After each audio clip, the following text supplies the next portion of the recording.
Good morning, welcome back to Breakfast Television. Well, once the teachers have the 1, 2, 3, 4 down, they can move to bigger things like how wonderful our city is and how we all contribute to making it a great place. And that's exactly what the grade 5-6 students at Corydon School are doing.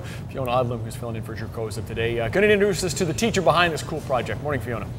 Hey, good morning. Yeah, I'm so excited to meet just a real pioneer here in Winnipeg. Susan Perlis is the grade 5-6 teacher here at Corydon School, and you know, we call them teachers and stuff. And I don't know, I've been listening to a lot of like hip hop this weekend, and you know, Pitbull, he calls himself Mr. 305. Yes. Well, I call this teacher Mrs. 204 because she loves this province more than anybody else, and she just instills that into her students. So you know, I don't want to waste any more time. Let's meet Mrs. 204. All right. All right. Okay, you have an amazing class and you have an amazing spirit. What makes you want to teach these kids to love Winnipeg so much?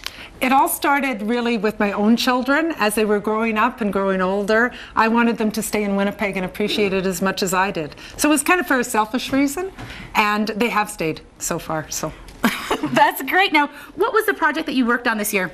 It was called See Into Winnipeg. The idea was that we looked at all the words that started with the letter C, and it's amazing how many words there are. Like, I noticed a couple like culture and cadets and Charleswood and the costume museum. Yes, and the costume museum and courage and cars and our most important lately, chief of police. Yes, okay, tell us about it. Okay, not just the chief of police showed up, but he also gave you the very first ever certificate of appreciation. He's not giving this out to anybody else. You were the first one. This is amazing. So he contacted you and said, listen, I love the work you're doing with the students. And he just showed up and talked to everybody, right? Yes, it was really quite amazing. He saw a newspaper article that we had written about us from Gordon Sinclair called Accentuate the Positive. And he contacted us and wanted to drop by, so we were glad to take him. And now he wasn't the only person who popped by. You had Gordon Sinclair write this amazing article. Yes. And then you had some other visitors come through, right? You had someone come and sing a song for you? Yes, she had written a song in 1973 for the Centennial of Winnipeg. Which also starts with a C. Which also starts with a C.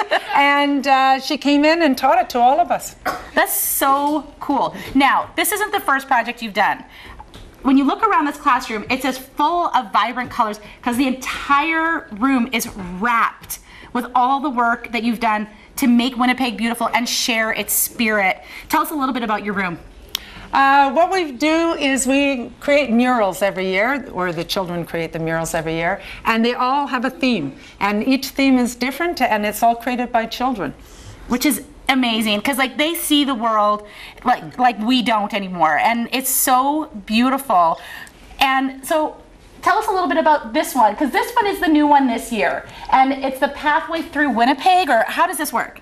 Well, what we did was we used a magnifying glass with the letter C within it. Yeah, there it is. And Winnipeg being the center of everything. Wait a second, is that you in cartoon up there? Oh, no, no. That is you! And as a cheerleader. As a cheerleader, and yeah. What we did was we looked at Winnipeg as the heart of the continent, and we went from just different directions, just randomly, in whatever way we wanted to go. So fantastic. Now, I want to contribute to this, and so you guys are going to give me a letter, and I'm going to come up with a poem. Oh boy, and maybe a little drawing too. Okay, so that's all coming up, and we're going to meet some of the great kids behind all this amazing artwork. So much more coming up on Breakfast Television.